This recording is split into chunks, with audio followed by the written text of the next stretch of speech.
Dambe poisson gazima ukasambalanyo. Hidaka dambe poisson gazima. Omini kadi daka, amini kadi wajitu mama. Hidaka dambe poisson gazima. Omini kadi daka, amini kadi wajitu mama. Dambe jidaka sumalempa, omini kadi. Dambe jiujela sambalanyo, amini kadi. Dambe jidaka sumalempa, omini kadi. Sidaka jiujela sambalanyo, amini kadi. Hidaka dambe poisson gazima, omini kadi daka, amini kadi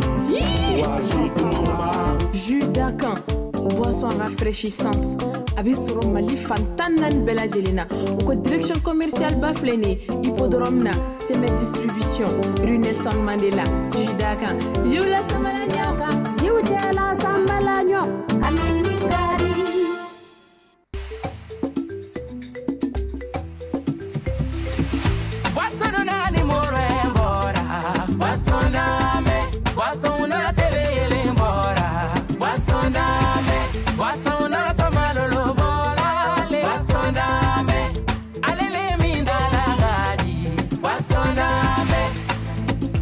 Ni be content, ni ami be sewa,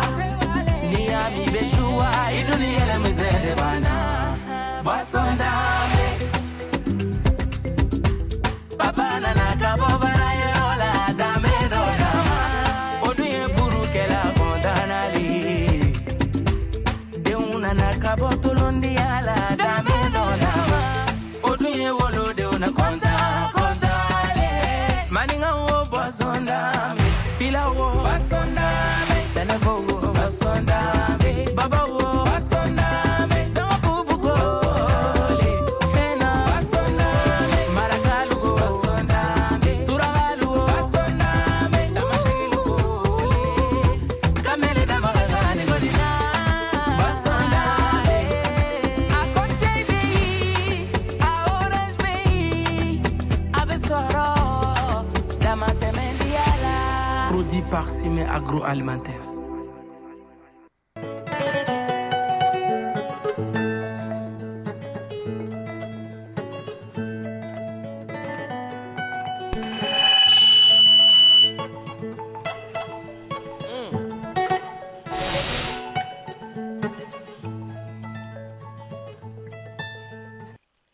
Diɲɛnatigɛ la bɛɛ lajɛlen ni I dakan don.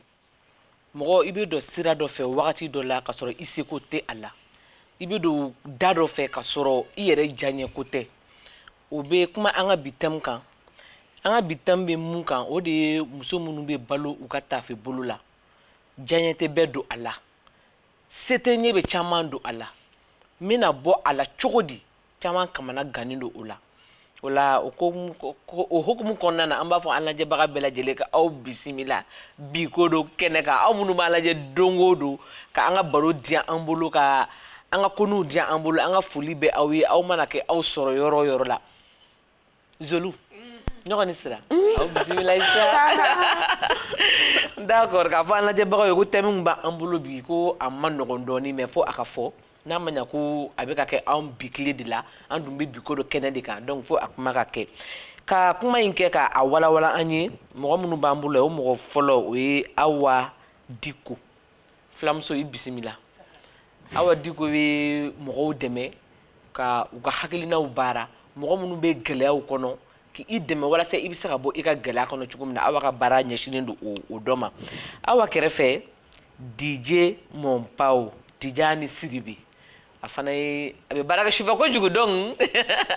ani mɔgɔ dɔw bɛ ɲɔgɔn sɔrɔ sufɛ cogo dɔ la fulakɛ I bisimila bi ko dɔ kɛnɛ kan nse ka gun ale la Mari Denu Mari ale ni muso ninnu bɛ baara kɛ a bɛ a essayer ka muso ninnu récupérer ka muso ninnu gɛrɛ u la walasa u bɛ se k'u dɛmɛ cogo min na u ka bɔ nin sira in kan ka sira wɛrɛ yir'u la o don a Mari ayiwa I bisimila nse d'accord ka ɲininkali fɔlɔ-fɔlɔ di Mari ma a kun ka di ne ye I yɛrɛ k'i ka baara ɲɛfɔ an ye dɔɔnin merci an bɛ an lamɛnbaga jɛkulu bɛ fo ni wagati na minnu tulo b'an na ani minnu ɲɛ b'an na vraiment merci k'an wele ka na walasa an ka nin baro kɛ ɲɔgɔn fɛ fɛn nafamanba don donc an b'a ɲini ala fɛ kuma bɛ fɛn fɛn bɛ bɔ an da kɔnɔ a ka don tulo kunnandi la an bɛ ɲɛni sira de kan. Merci pour la question. Effectivement, ne bɛ baara kɛ ni musow ye n'an ko femme vulnérable fɛn caman b'a kɔnɔna na mais an bɛna kɛrɛnkɛrɛnnenya la kuma muso minnu kan ni o ye muso minnu bɛ balo u ka tafe bolo la n'an ko muso minnu bɛ balo u ka tafe bolo la o yɛrɛ ye mun ye fɔlɔ parce que c'est n'i ko ka balo i ka tafe bolo la c'est parce que i b'i farikolo feere moyennant quelque chose pour que ka fɛn dɔ sɔrɔ parce que fɛn nin caman mun don wariko de don donc ani o musow bɛ baara kɛ mais ne ka baara ɲɛsinnen don kosɛbɛ fɛn min ma o ye u ka réinsertion socio-professionnelle donc o fɛnɛ tɛ taa fo i ka mɔgɔw gɛrɛ mɔgɔw la i k'u hakilinaw lamɛn i k'a ɲini k'a dɔn mun de bɛ ka mɔgɔw bila nin na ne bɛ se ka dɛmɛ jumɛn de don ne bɛ se ka hakilina jumɛn de apporter conscientisation ta fan fɛ parce que caman b'a kɛ conscientisation u mago bɛ conseil la pour que u bɛ domaine min kɔnɔ danger min b'a la u yɛrɛ bɛ se k'u yɛrɛ bɔ cogo di u t'a dɔn fo mɔgɔ ka se ka gɛrɛ u la k'aw lamɛn k'aw bilasira donc an bɛ conscientisation kɛ kosɛbɛ en même temps aussi ni mɔgɔ minnu y'a ɲini ko vraiment u bɛ fɛ ka baara wɛrɛw kɛ parce que mɔgɔ si ka ala deli tɛ nin mɔgɔ si tɛ i disi gosi ni nin mɔgɔ si ka fierté tɛ donc a ka ca ala fɛ caman bɛ u b'a fɔ parce que ma kalan parce que baara tɛ n bolo donc n bɛ nin kɛ c'est pourquoi an b'a ɲini tout le temps ka u écouter k'u yɛrɛ hakilinaw lamɛn parce que mɔgɔ bɛ se ka dɛmɛ ka da i yɛrɛ de hakilina kan ne bɛ se ka na ni n ka proposition ye mais i bɛ taa sɔrɔ o tɛ bɛn sababa ma e fan fɛ mais hakilina dɔ bɛ la ni e y'o fɔ ne peut-être ne fana mana n ka hakilina fara o kan a bɛ se ka bɛn sababa ma donc an ka baara bɛ muso accompagner au sens là. Ok, merci Marie. DJ Monpaw i ka baara fanba bɛ ye sufɛlaw ye ni dongo sufɛla dɔrɔn an ka ni muso ninnu bɛ sɔrɔ sufɛ de ka caya n t'a fɔ n k'a tɛgɛ tilegan fɛnɛ mais a bɛ sɔrɔ sufɛ de ka caya e ni a dɔw bɛ kuma u ka problèmew kan. Ouais, ne ni caman bɛ kuma ne bɛ caman dɔn ne n'u bɛ kuma parce que la première des choses ne tun bɛ fɛ de k'a kun dɔn ne tun bɛ fɛ k'a dɔn parce que ne n'u caman ye teri ye ne tun bɛ fɛ k'a dɔn mɔgɔ minnu de don c'est pas des gens que dɔw b'u kɛ kɔfɛlamɔgɔ ye quoi dɔw b'u kɛ ɲugutɔlamɔgɔ ye bon moi personnellement o t'anw ka domaine kɔnɔ an n'u bɛɛ ka di donc souvent ne n'u bɛ baro kɛ u ka baara yɛrɛ kan i bɛ question poser kan bon i b'a dɔn a question man di dɔw ye mais minnu donna kɔnɔ situation dɔw la u b'a essayer k'a ɲɛfɔ u b'a essayer k'a expliquer pour que mɔgɔ ka se ka faamuya sɔrɔ a la quoi. Donc e n'u bɛ baro caman kɛ u hamiw fɔ e ɲɛna d'accord ok an bɛ tila ka na e fɛ yen Awa Gafure en général parce que aw fana bɛ nin domaine kɔnɔ dɔɔni aw n'u bɛ baara kɛ en général u bɛ se ka dɛmɛ sugu jumɛn de ɲini aw fɛ ni muso minnu bɛ balo u ka tafe bolo la n'u bɛ se aw ma ni dɛmɛ u bɛ dɛmɛ sugu jumɛn ɲini aw fɛ. Bon Bakuru an ka dɛmɛ fɔlɔ ye u furakɛli de ni n ko u furakɛli u bɛ na anw fɛ yen caman b'a sɔrɔ banamisɛnninw b'u tɔɔrɔ mais i b'a dɔn n'u taara dɔgɔtɔrɔso caman na an dɔgɔtɔrɔw caman bɛ yen an b'u lajɛ cogo dɔ la mun tɛ bɛn u ma donc n'u nana anw fɛ yen anw tɛ différence kɛ mɔgɔw ni ɲɔgɔn cɛ banabagatɔ n'i nana o muso ninnu n'u nana an bolo bɛɛ de ye kelen ye n'i nana an bɛ jelitaw kɛ furakɛli min kan ka boloda an b'o kɛ ni nɔgɔyaw nana sisan i ka diɲɛlatigɛ taabolo an bɛ baro k'a kan dɔɔni an tɛ girin ka don a la o parce que a don fɔlɔ caman t'a fɔ mais an yɛrɛ bɛ se ka jateminɛ dɔw kɛ an tɛ don a kɔnɔna na parce que a don fɔlɔ kɔni kɛnɛya de b'an ɲɛ sira la ni kɛnɛyaw nana sisan an b'a essayer an n'u bɛ baro kɛ ɲɔgɔn fɛ dɔɔni pour que ka solution wɛrɛw envisager. D'accord. O yɛrɛ ka o b'a to u bɛ se ka courage sɔrɔ ka na dɔgɔtɔrɔso la déjà n'i b'a dɔn ko i bɛna dɔgɔtɔrɔso la ɲugun tɛ kɛ i la i ni bɛɛ bɛ kɛ damamaga o waatinin kɔni na o b'a to a tigi bɛna a yɛrɛ furakɛ. Sabula mɔgɔ ninnu bolo k'a kɛ ninnu teri ye a ka fisa quoi bari sabula hakilina ko dɛsɛ bɛ tɛ ka mɔgɔ caman bila ko la an y'a ye fɔlɔ la ta in tun tɛ wariko ya généralement mɔgɔ minnu tun b'a kɛ i tun bɛ taa sɔrɔ n'i y'u kun y'u ka histoire la i b'a sɔrɔ sɛgɛn de b'u la ou bien u nana so t'u bolo ou bien an ka denmisɛnnin minnu bɛ yan fantanya de don mais est ce que sisan ta wariko b'a la bari sabula an y'a ye a cogoya bɛ ka caya mais est ce que sisan ta a sirilen don wariko in de la. Peut-être mais réagir. Effectivement, hali bi wariko bala. Wariko bala parce que il se peut que dɔw bɛ yen olu b'a kɛ plaisir do u bolo mais réellement an ka société kɔnɔ bi n'i ye analyse kɛ k'a la i b'a sɔrɔ 95% a tilan bɛɛ wariko ye n'an ko muso minnu bɛ balo ka tafe bolo la n bɛ segin kɔfɛ dɔɔni parce que il faut reconnaître que an ɲɛ bɛ minnu na scène kan an ɲɛ bɛ minnu na makiw ni bari so kɔnɔ olu dɔrɔn tɛ muso caman bɛ yen bi minnu bɛ balo ka tafe bolo la olu an b'a classification b'an fɛ yen nɔ clandestines bɛ yen an b'a fɔ minnu ma professionnels minnu affichelen don olu bɛ yen mais il faut reconnaître que muso catégorie caman bɛ yen u bɛ nin baara kɛ parce que wariko de don wariko do mun na par exemple les femmes divorcées ou bien muso dɔw bɛ yen minnu denw b'u bolo dɛmɛbaga t'u la i bɛ taa sɔrɔ généralement an ka société la tiɲɛ don an ka société la an bɛ ɲɔgɔn solidarité b'an fɛ yen kosɛbɛ mais muso mana kɛ cogo dɔ la ka se niveau dɔ la i bɛ taa sɔrɔ mɔgɔ dɔw bɛ yen n'i ye mɔgɔw ka histoire ta k'a lajɛ an bɛ baara kɛ n'u ye i b'a sɔrɔ kuma dɔ la mɔgɔ dɔw bɛ yen cɛ dɔw bɛ yen u bɛ se ka muso dɔ dɛmɛ ka se degré dɔ la don dɔ la u bɛna fɛn dɔ proposer a tigi ye n'i ma sɔn ma vraiment t'i dɛmɛ donc cogoya t'a tigi bolo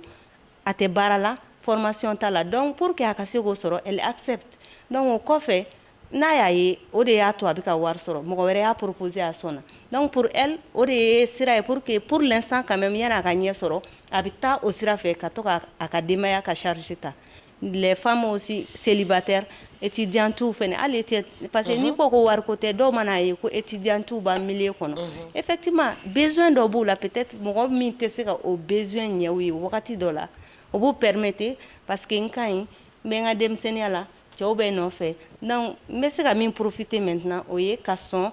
k'an yɛrɛ feere pour que ka se ka wari sɔrɔ un moment donné ka se k'an ka fɛn kɛ donc toujours kɔni ni kɔni bɛ kafoɲɔgɔnya balimaw ka hakɛ to k'a kɛ bonyana quelque chose ka wari dɔ minɛ donc an bɛ se k'a fɔ k'i bɛ classer muso minnu bɛ fɔ ko u bɛ balo u ka tafe bolo la donc c'est pour te dire que wariko in ye a base ye.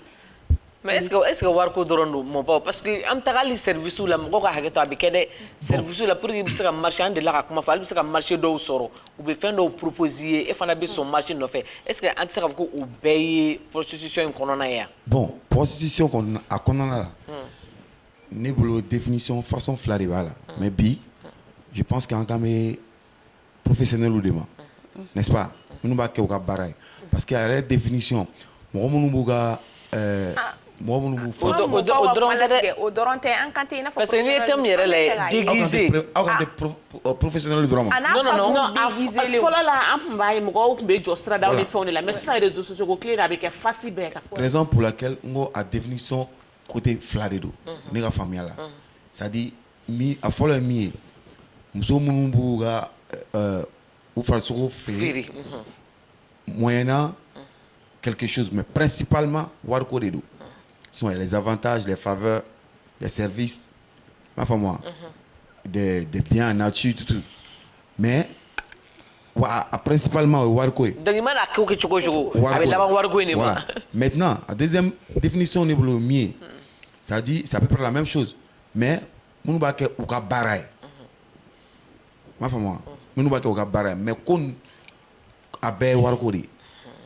a ko nin ko bɛɛ ye wariko de ye c'est à dire k'a fɔ ko fɔlɔ mɔgɔw tun b'a kɛ wariko la parce que nin ko in yɛrɛ la définition na minnu b'a kɛ par plaisir c'est très rare aujourd'hui an bɛ tile min na bi c'est très rare pour ne pas que n k'a fɔ k'a tɛ yen yɛrɛ parce que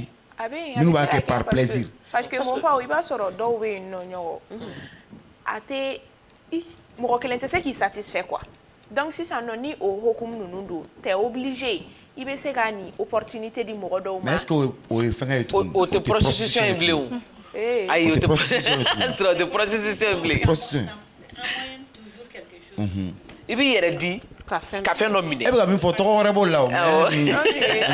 effectivement a y'a fɔ cogo min na minnu b'a k'u ka baara ye n'i y'a nana kɛ baara ye o y'a sɔrɔ i donna na ka se niveau dɔ ma parce que a daminɛ caman b'a kɛ kɛrɛfɛla la peut-être yanni n ka fɛn dɔ sɔrɔ mais a bɛna kɛ baara ye parce que c'est un cercle vicieux fɛn caman b'a kɔnɔ jusqu'à présent u t'a dɔn k'u ka baara de don voilà dɔw bɛ ka kɛ comme elle a dit dɔw bɛ ka kɛ de manière professionnelle dɔw bɛ ka kɛ clandestinement u mɛnna la hali bi u b'a kɔnɔ mais hali bi u t'a dɔn k'u ka baara de don. mais i bɛ ka wari minɛ fɛn min na o tɛ se k'u ka baara ye wa. non parce que olu bolo fo k'u ka t'u jɔ sirada la de ou bien chauffeur musomanninw bɛ t'u jɔ yɔrɔ minnu na ka kɛ fo k'olu ka to k'o de kɛ n'i y'o kɛ de mɔgɔw y'i ye o de la olu bolo a fɔ o de ma ko i ka. Voilà. Okay. Mais au bas,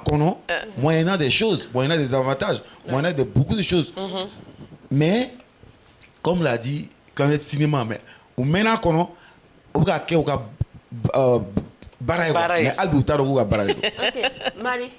Ebe ni muso ninnu fara ɲɔgɔn kan ka essayer k'u bɔ nin sira in kan ka sira wɛrɛ don u kɔrɔ mais e yɛrɛ bolo mɔgɔ min mɛnna nin na fo k'a k'i ka baara ye fɛn min de dun i t'a fɔ ko i bɛ effort ba de fourni k'a sɔrɔ mɔgɔ min degela o argent facile sugu la est-ce que o récupérer ka nɔgɔ quoi o bila gɛlɛman sira fɛ a k'a dahirimɛ sɔrɔ o la. O question diyara n ye kosɛbɛ i b'a dɔn mɔgɔ caman b'a fɔ ko argent facile ne b'a fɔ argent facile tɛ pas du tout pas du tout non mais par rapport ka taga finiko sara la ou bien allo la ma nɔgɔ ɲɔgɔn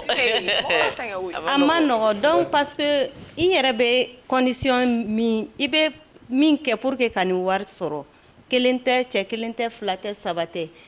ni exemple ta minnu professionnel minnu bɛ maison kɔnɔ i b'a sɔrɔ i bɛ client joli de ta su kɔnɔ pour que i ka se k'i ka chambre sara le lendemain e ka dumuni kɛ i ka dɔ épargne kɛrɛfɛ parce que généralement minnu affichelen don les professionnels i b'a sɔrɔ a caman bɛ étrangers ye parce que an ka malienw caman t'u yɛrɛ reconnue hali n'a bɛ kɛ peut-être dɔ bɛ se ka bɔ dugu dɔ la ka taa dugu wɛrɛ la ka kɛ mais quand même i wolo dugu mɔ dugu la o kɔni i t'o ye ka caya mais e ka se ka o kɛ cɛ joli ta par exemple cɛ kelen joli ka wari joli sɔrɔ o la su kɔnɔ don dɔ yɛrɛ la donc moi je dirais que argent facile tɛ du tout. Moi je pense que sira fo argent facile ko fo komna c'est-à-dire que nous te faire ta formation suit nous te faire ko kalanga ke on va faire déjà naturellement à la bedu déjà donc ka profiter au corps là ka foko atra ni ke do ba wire bonya ni ka atra ni ke non ne tsika ni ke ni cheka ni ma ni ka atra ni freke ni cheka ni ma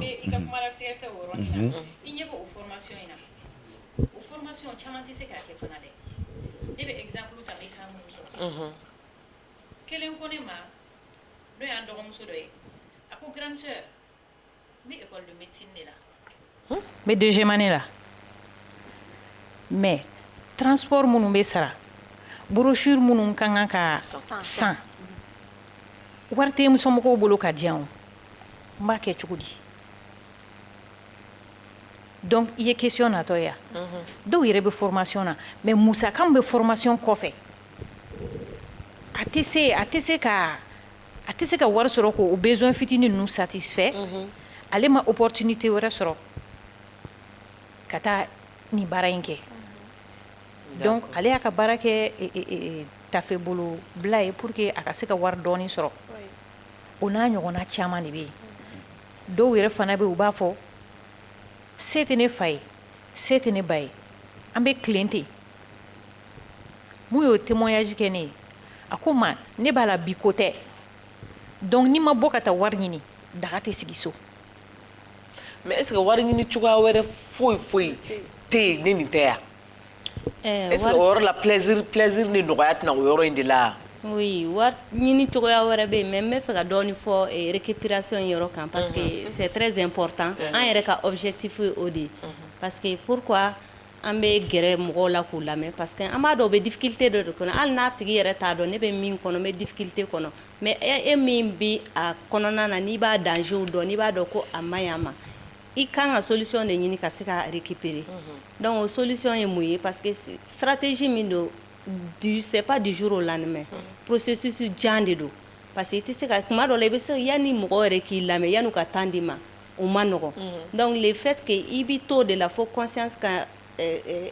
confiance ka kɛ aw ni ɲɔgɔn cɛ n'u ye confiance da i ka wagati min na i bɛ commencer k'a tigi la sensibiliser don dɔw la yɛrɛ a bɛ se ka kɛ o t'i lamɛn i ka temps tɛ k'u bolo mais i tɛ décourager donc petit à petit i bɛ commencer i tɛ girin ka na k'a fɔ e tɛ se ka girin ka na ko ne bɛna wari d'e ma k'e ka bɔ nin na n'i ye wari d'o tigi ma n'o taara n'o wari banna a bɛ segin i b'a tigi conscientiser fɔlɔ de i b'a yira la vraiment i bɛ domaine min kɔnɔ c'est vrai an b'a dɔn k'a fɔ c'est pas un plaisir pourtant mais quand même problème danger min b'a kɔnɔ les dangers liés au métier rapidement parce que danger ba de b'a kɔnɔ conséquence ba de b'a kɔnɔ i yɛrɛ ka adamadenya ma donc n'i y'a tigi conscientiser o la maintenant qu'est-ce qu'il faut faire alternative wɛrɛ jumɛn bɛ se ka par exemple compétence parce que il y a des gens i b'a sɔrɔ compétence dɔ b'u la u yɛrɛ t'a dɔn mais il suffit juste de les aider k'u pousser k'u développer dɔrɔn u bɛ se ka baara dɔ kɛ donc i bɛ se k'a tigi accompagner processus min don c'est un processus de longue haleine mais au finish n'i timinanja récupération bɛ kɛ. D'accord. Voilà. Mapaw ni Awa, fɛn madame da donna a kuma na, baara in risque bɛ se ka kɛ mun de ye muso ninnu ma? Baara in risque ka ca. A risque fɔlɔ, musow yɛrɛ bɛ danger la parce que u bɛ se ka agresser dans la rue. Caman de bɛ kɛ. Dans les chambres u bɛ se ka agresser. Rue kɔnɔna ka bɔ a la. Client dɔw bɛ taa n'u ye u t'u ka wari sara. Wari min b'u bolo u bɛ tila k'u minɛ o la. O ye risque dɔ ye. Risque dɔ fana bɛ yen bana caman bɛ yen u bɛ se k'o sɔrɔ minnu t'u protéger parce que barow kɔnɔna na u b'a fɔ ko client dɔw bɛ yen protégeli fugula nafama donni man d'olu ye donc bana caman bɛ yen mun bɛ se ka sɔrɔ sida banakisɛ b'o la damanjalaw b'o la infection caman b'o kɔnɔ bon n'olu sɔrɔla don f'i k'olu fana furakɛ. Donc a ka ca Ala fɛ yanni ka se sida bana furakɛyɔrɔ i bɛ sɛgɛn banamisɛnnin caman wɛrɛ bɛ se k'i sɛgɛn o kɔnɔna na donc o bɛɛ fana y'a danger dɔ ye. D'accord.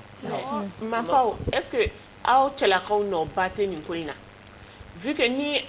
a fɔra ko caman bɛ a kɛ wari de kama et puis u seko tɛ diɲɛ ko t'u bila a la mais i b'a sɔrɔ fɔlɔ a tigilamɔgɔ bɛ fɔlɔ ka taga u dama kasi aw cɛlakaw de ye fɔlɔ nin t'anw ka so nin tɛ yen dumuni tɛ n bolo nin tɛ n bolo aw de bɛ nin ko nin ɲɛ yira u la fɔlɔ u b'a daminɛ ten fɔlɔ mana ja donc a tigi bɛ to a la ten kelen fila fo par fini a bɛ k'a tigi ka baara ye.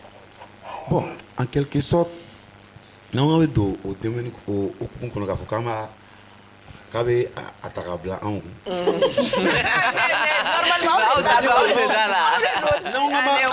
Si on veut voir sous un autre angle, féministe ou bien, c'est-à-dire que non, on va la dernière demain. On sait que c'est un mal nécessaire. Mal nécessaire. Oui. Non, on va la dernière angle donc. Parce que moi je pense qu'on dit que c'est le plus vieux métier du monde. N'a tout est viol tu bɛcaya. Mun bɛ caya? Viol tun bɛ caya. Dɔw ka muso sɔrɔ ko tɛ ten olu bɛ compter o de kan. Maintenant n'a nacogo k'a fɔ k'a b'a nacogo ta ka bila cɛw kun. Ne t'o ko dɔn ne tɛ se ka don o domaine kɔnɔ. Mais voilà parce que moi je pense que a n'a nacogo ko bɛɛ n'a nacogo de don ko bɛɛ n'a nacogo de don n t'a historique kɔni dɔn mais pour mɔgɔ dɔw y'a essayer ka a faamuya cogo dɔ la a yirala k'a fɔ ko en quelque sorte c'est un mal nécessaire parce que dɔw bɛ yen olu ta ye binkani de ye mais n'a wari b'u bolo e ka nin mal nécessaire ne tɛna sɔn a ma. non c'est à dire que an bɛ k'a lajɛ angle bɛɛ de kan an bɛ k'a lajɛ angle bɛɛ de kan parce que dɔw bɛ yen supposons que ça n'existait pas dɔw bɛ yen hali ni wari t'u u tɛ muso sɔrɔ u ta bɛ kɛ mun ye fanga b'u la fɛn bɛɛ la u ta bɛ kɛ binkani de ye. dɔw ta bɛ kɛ binkani de ye dɔw bon olu bɛ yen e se disent que ninnu mɔgɔ façon bɛ yen donc u tɛ ka muso sɔrɔ u wari bɔ ka taga yen. Oui, o aspect bɛ yen. An bɛ ka angle bɛɛ de lajɛ donc comme an b'a débat de kan donc an bɛ se ka angle bɛɛ lajɛ ka kuma bɛɛ fɔ. Comme an b'o yɛrɛ de la quoi. Voilà. Mais cɛ dɔw fɛnɛ bɛ yen nɔ min cɛ dɔw bɛ jarabi ni muso ninnu na i n'a fɔ ko merde. Maintenant. Fo dɔw bɛ a essayer k'u engager muso ninnu ka vie la k'u b'u ta k'u k'u furumuso ye mais i b'a ye a muso dɔw bɛ yen u b'a refuser parce que u bolo furu tɛna nafa ɲɛ olu ye i n'a fɔ nin ko in bɛ ka nafa ɲɛ u ɲɛna cogoya min na o muso dɔw fɛnɛ bɛ yen nɔ donc ni an y'o ta k'o lajɛ ani kuma dɔ la i mana kɛ baara la cogo o cogo an b'a ye kuma dɔ la nin wagati dɔw la u bɛ abuser quoi hali sunkalo en plein na sisan comme i bɛ taa ye denmisɛnnin fitininw u bɛ taa oser ka taa fini oselenw don k'u jɔ gutɔrɔnda la est ce que i mana kɛ baara la cogo o cogo i man kan k'i yɛrɛ bonya i ka baara kɔnɔna la. Sirakaw kuma in barika b'a la effectivement i ye yɔrɔnin dɔ fɔ ko cɛw dɔw b'a ɲini ka u muso furu n bɛ kuma kelen f'i ye bi i ka danga o kuma na muso minnu bɛ nin milieu kɔnɔ ne yɛrɛ bɛ muso caman dɔ minnu furulen don u b'u ka furu bato bi u tilennen don elles sont correctes b'u ka furu kɔnɔ wa n'i ye muso min décidera k'a bɛ furu nin milieu kɔnɔ n'a bɛ furu kɔ n'a furula i b'a sɔrɔ a muso sugu a tɛ manamana ko kɛ. Mais est-ce qu'elle est la furu bɛ la Moi je connais beaucoup. Oui, ne tendance fila de don ba ko. Ne b'a baden N'a mɔgɔw dɔn y'a mɔgɔw ye minnu furulen don fɛnɛ. En tout cas nous réussira ka don furu kɔnɔ. U réussira furu kɔnɔ. Donc ça c'est très important. Ani fɛnɛ mɔgɔ dɔw bɛ yen même hali ni domaine tɛ i b'a sɔrɔ dɔw bɛ yen furu t'u ka objectif la quoi. Furu t'u ka objectif la ça c'est autre chose. Mais de dire que parce que musow bɛ nin milieu la ko chance wɛrɛ t'u bolo ou bien u tɛ se ka furu ɲɛ la. O ye hakilina min ye peut-être famubaliya de don sinon muso minnu don généralement a caman b'a fɔ n'i ye furu sɔrɔ wa n bɛ muso caman dɔn min ye furu sɔrɔ a kɔnɔ n'u réussira et en même temps oui. Maintenant, j'allais pas finir avec ta question. Vas-y. Le fait qu'il y avait ta bla, cɛw kun, c'est comme après à essayer non parce que n t'o fɛ ka il y a question nana ni kuma dɔ de ye n bɛ question kɔnɔ parce que débat kɔnɔ i kana girin ka kuma dɔw fɔ peut-être que a question bɛ yen a question bɛ nana donc c'est comme i bɛ ka cause ɲini a la quoi pourtant a cause tɛ cɛw dɔrɔn ye la vraie cause ne bɛ baro kɛ n'u ye la majeure partie u bɛ min fɔ fantanya dɔw ko ne ma olu de jɔlen don n'u ka famille bon. Comment ça commence à la maison. Tu peux pas te dire que fandanya ni éducation te ɲɔgɔn ye sira la. Tu peux pas te dire que fɛn t'i bolo bi e den bɛ bɔ i denmuso bɛ bɔ à l'âge de 15 ans 16 ans ale bɛna wari d'e ma e b'o minɛ. Rapidement. Mais o yɔrɔ la est-ce que ne tɛ ɲɔgɔn joindre ko argent facile lo bɛ sira de y'a fɔ parce que n'an ko k'an bɛ a bɛɛ ta k'a da fantanya kun mɔgɔ anw bɛɛ bɔra famille pauvre de la anw kɔni bɔra famille pauvre de la. O la ne bɛ na éducation yɔrɔ fɔ. option in ta k'a kɛ o ye mais an y'a ɲini ka baara kolo gɛlɛn dɔ kɛ parce que fɛn min don on peut dire piège don i bɛ don a la donni min kama a bɛ se ka kɛ e tɛ don a la ne ni hakilina ye mais i bɛna t'i yɛrɛ sɔrɔ a kɔnɔ i b'a dɔn min kama a bɛ ko ye ɲɔnɛ a ka so yɔrɔ bɛɛ ma e dun b'a dɔn se tɛ e somɔgɔw ye i bɛ se ka bɔ i bɛ baaramisɛnnin caman kɛ ne ye kuntigi ka suguninkura la an ye galadonniw kɛ depuis o wagati la i bɛ fitinin min sɔrɔ n'i bɛ na n'a ye so ni somɔgɔw ye o ja i bolo i bɛ sɔn ka taa o sira de kan ni nin sira in ye quoi. O la ne ko n ko éducation n ko fantanya ni éducation tɛ ɲɔgɔn ye sira la o de ye éducation éducation na o y'i kalan ka fɛn kɛ i yɛrɛ ye o y'i kalan métier fitininw la o y'i kalan parce que famille dɔw bɛ yen a tɛ kun i la k'i ka bɔ ni wari ye kɛnɛma ka na n'a ye i m'a faamu donc à partir de là moi je pense que a caman bɛ famille a caman problème ye famille yɛrɛ de a caman problème famille de ta fille fait pas sortir a tɛ baara la e b'a dɔn a tɛ foyi la ale bɛna kɛnɛ parce que aujourd'hui là on a l'habitude de voir ça c'est les enfants aujourd'hui qui sont en train de prendre les parents en charge a bɛ mun baara la comment ça s'appelle ça commence comme ça et minnu b'a domaine kɔnɔ ne ni minnu bɛ baro kɛ b'a fɔ ko ne tɛ se ka faamu o ka famille la ne ka famille la ne de jɔlen ni ba ye i bɛ taga sɔrɔ souvent aussi la majeure partie u ka famille séparée don il y a les divorces l'enfant est du côté de la maman ou bien tu vois surtout du côté de la maman muso bɛ kɛ ko bamuso tɛ baara la oui la majeure partie non mɛ ka baro de fɔ mɛ ka kuma de fɔ minnu bɛ fɔ ne ye la majeure partie du côté de la maman ne de jɔlen ni n ba ka fɛnw ye ne fa ni n ba divorcé la a mɛnna ne de jɔlen ni n ba ka fɛnw ye ne de jɔlen ni n ba ka ko ninnu ye ne ba filɛ a man kɛnɛ ne de jɔlen n'a ka.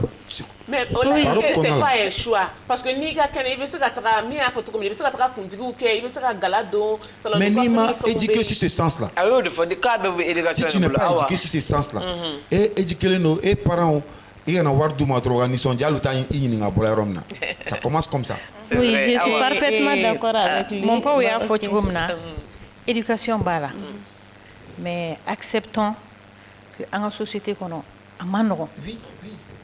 Éducation bɛ se ka jouer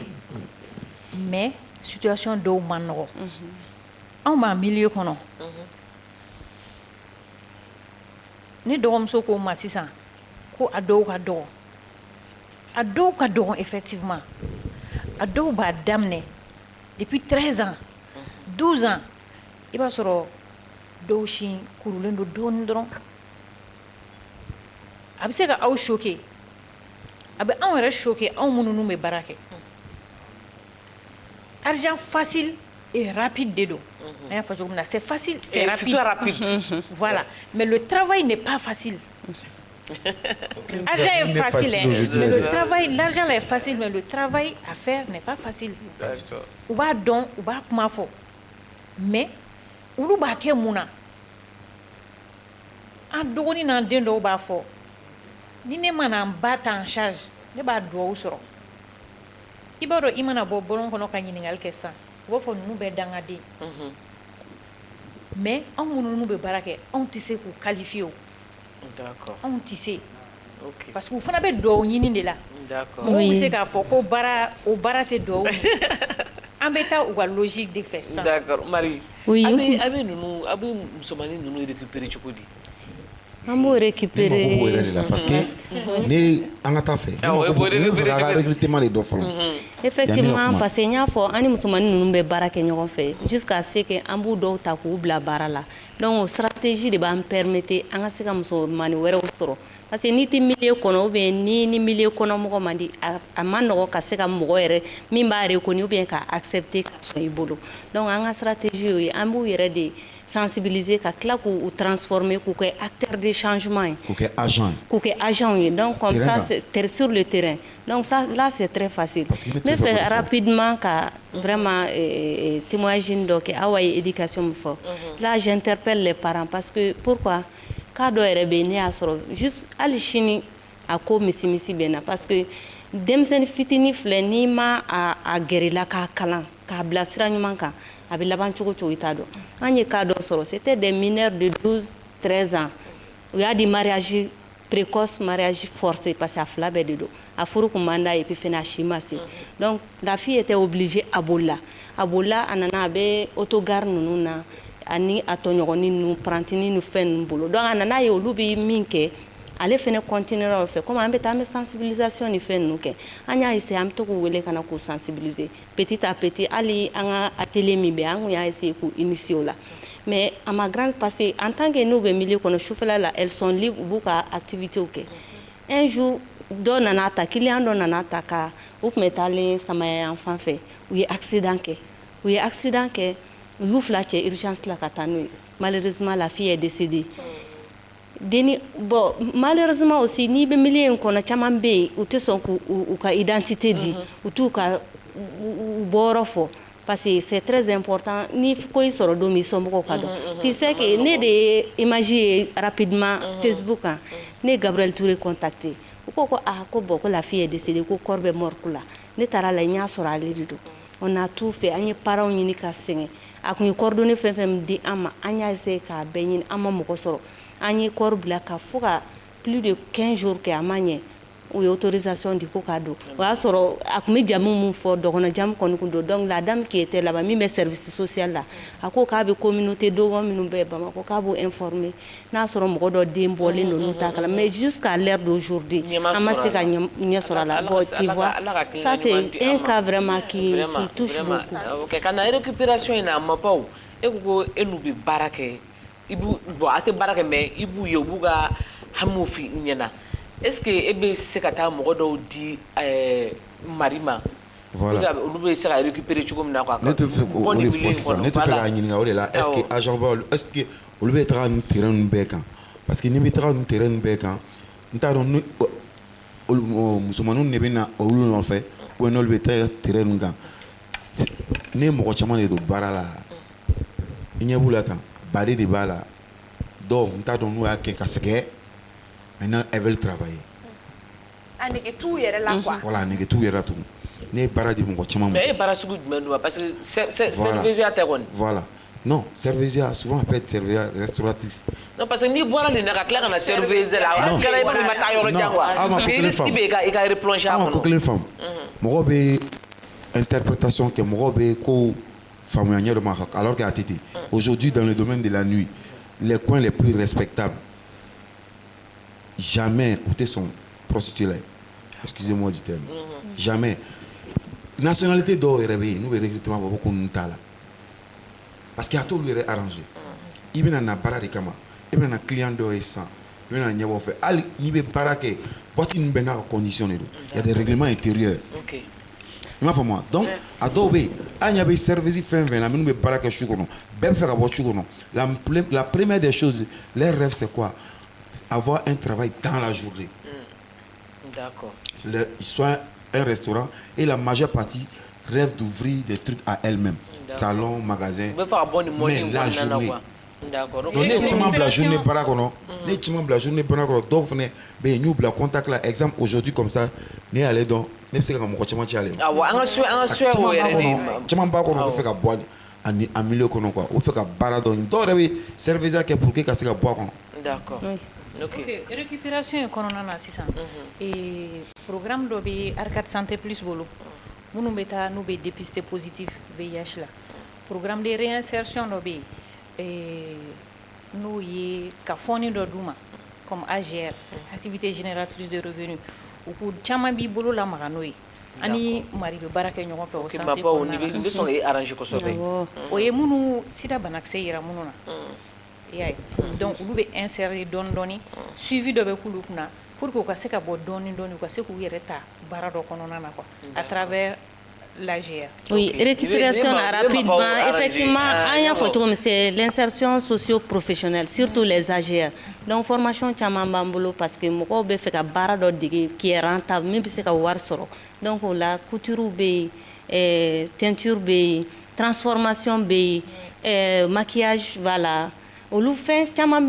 comme fait organisation minuit de me bagager de bana. Donc souvent les moyens qu'on a, mes formations qu'on a à tout moment en fonction des moyens disponibles. Donc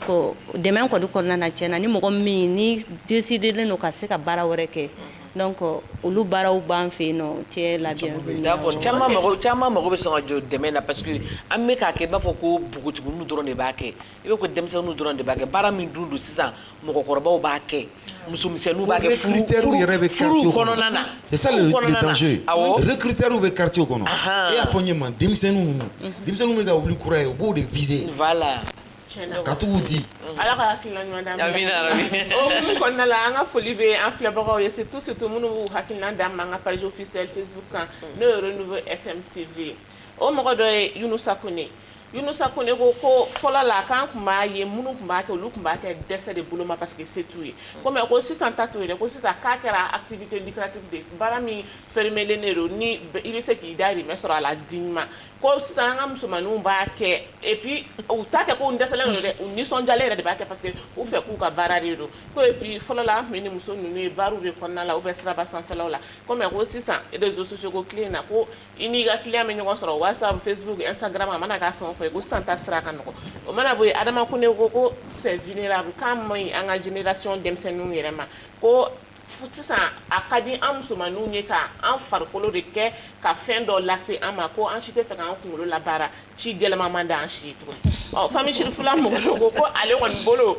ko bébé dam ne dure ko no éducation ko mam foko manque d'éducation ne ko parce que quand ni de me ka zoye ka be chwe di dam ne sode ka so ka bona e kana maka ke mo wero la ala ma be la amina rabi kan do fara nyoko ko kuma kami ibano ko yoro do ba mbolo yanno ba ma ko yere kon na la yanno ulu be mo de ta kana ni muso ye so kono chambre sugu do de do quoi muso yere ni mana muso sugu ya bebala yere mana ta ibika agi de fo muso sugu ya mun kadi ere ibo ta chambre be di awma ni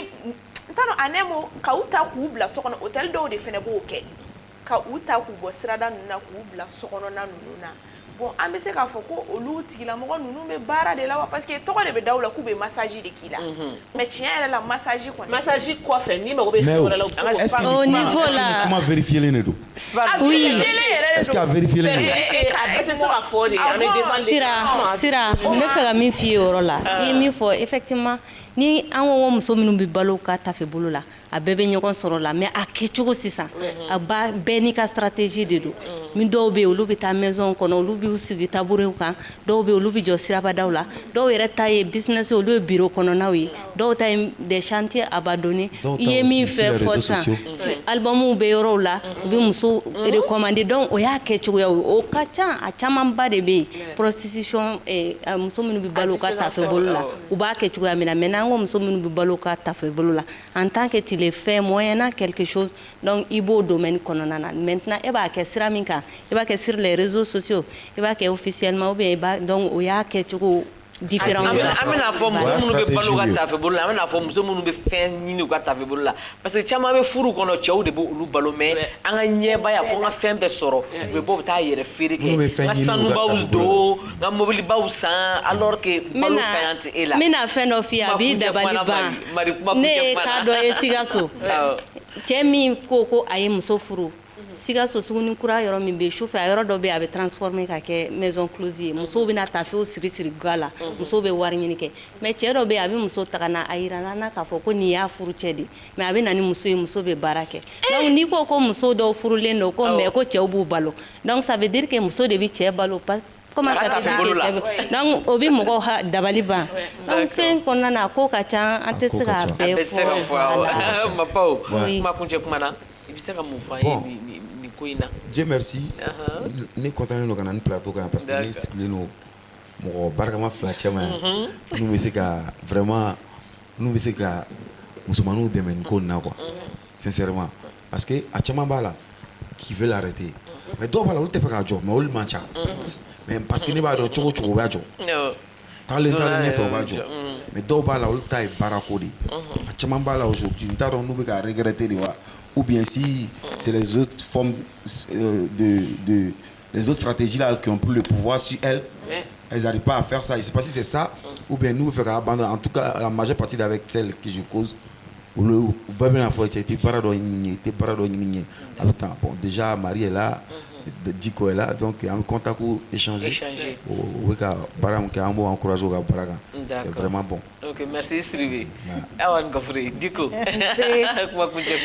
Kuma kunche kuma la wele kan de bine bolo. Kala se école professionnelle uma. Chaque année ni école professionnelle dɔw bɛ se k'u ma don anw na k'a fɔ anw ye sisan a ye musomanin dɔw d'an ma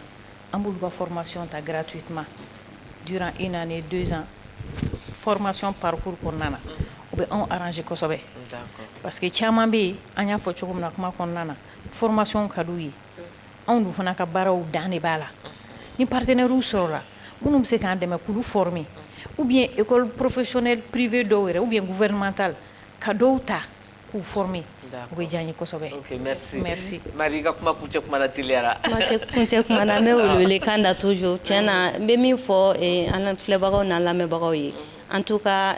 an balimamuso minnu bɛ nin condition na c'est nos mamans c'est nos sœurs an denw don donc an ka n'u kɛ bolokɔfɛtɛ fɛn ye peut-être à un moment donné de leur vie u taar'u yɛrɛ sɔrɔ situation dɔ kɔnɔ mais n'Ala y'a kɛ n'an sera ka gɛrɛ u la ka hakilinaw falen a ka ca Ala fɛ an mago bɛ changement min na o bɛ sɔrɔ mais n'an y'u kɛ bolokɔfɛtɛ fɛn ye k'u rejeter k'u stigmatiser donc o bɛna ko o b'a ko tɔ walakata ka taa fɛ o t'an ka ladeli donc Ala k'an bɛɛ sababa ma kuma ka gɛlɛn na kuma min bɔra an da n'an donna min gasi la an bɛ yafa deli kɛ jama fɛ voilà. D'accord. Kuma ɲɛna an bɛ hakɛ ɲini jama fɛ halisa kuma na a kɛcogo don mais fo a ka fɔ de parce que an balimamuso minnu b'a la an denw de don an balimamusow de don hali an musow don hali an baw don parce que a yɛrɛ la k'a fɔ ko muso catégorie bɛɛ lajɛlen bɛ dɔ bɛ a kɛ sisan nɔ donc an bɛ dugawu de kɛ dɔrɔn Ala ka lasegi kɛ Ala ka sababu ɲuman di ni muso ninnu ma u bɛ se ka bɔ nin baara in na cogo min na an b'a fɔ aw ɲɛna ko aw k'an bɛn sini n'Ala sɔnna ma ni plateau kelen kan renouveau la aw merci aw ni ce aw ka lajɛli la merci à demain inchallah.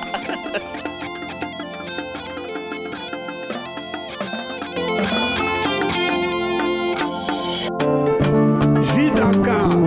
Jiu Casambalanho, Jambo Poisson Gazima, o Casambalanho. Jidaka, Jambo Poisson Gazima, o Minicadi Daka, a Minicadi,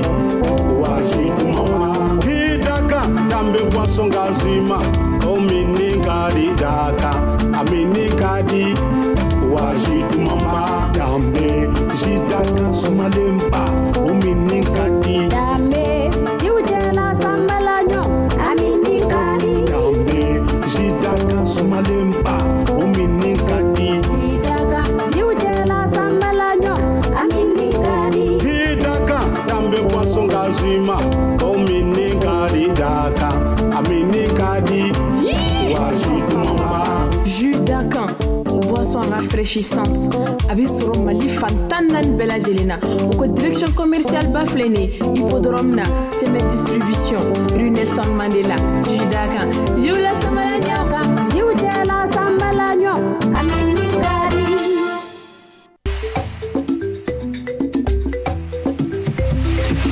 Wasona ni morembora, wasona me, wasona tele mbora, wasona me, wasona samalolo bora,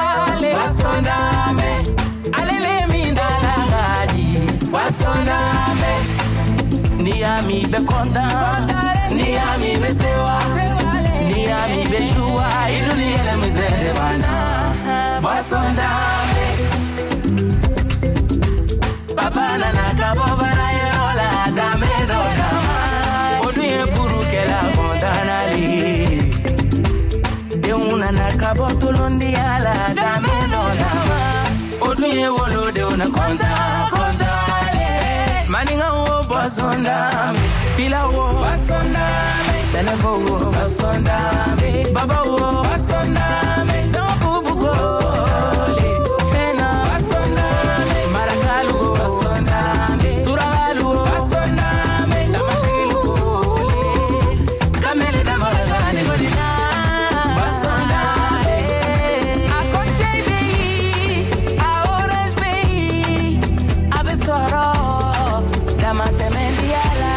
Produit par Cime Agroalimentaire.